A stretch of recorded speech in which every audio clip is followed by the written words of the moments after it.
I'm Doug Doyle with The Art of the Story. Acclaimed pianist, composer, and bandleader Orrin Evans will return to host the third annual Pittsburgh International Jazz Festival's Jazz Train, departing for Pittsburgh on September 18th and returning on September 22nd.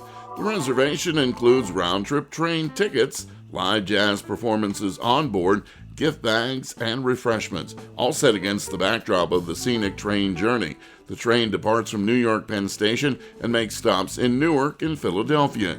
This year, there's a special treat.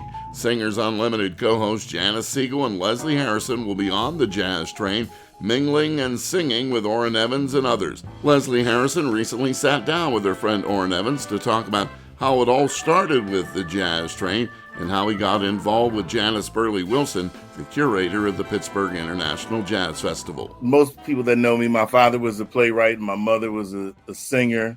Mm-hmm. So growing up in Trenton, New Jersey, there weren't a lot of people that would go to the Billie Holiday Theater in Brooklyn to see my father's production, or to go wherever else. There were different productions happening with Woody and different people who you're familiar with. Mm-hmm. And so what my mom would do was put together bus trips.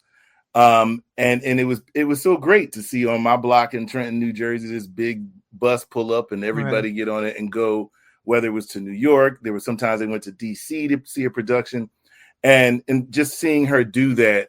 I couldn't wait for the time that I could do that with my friends and family. And it started with going to Candlelight for my birthday party and getting a van for that. And then when the Pittsburgh Jazz Festival, and I started working with Janice, I was like, this is a great festival. And we were coming out of the pandemic.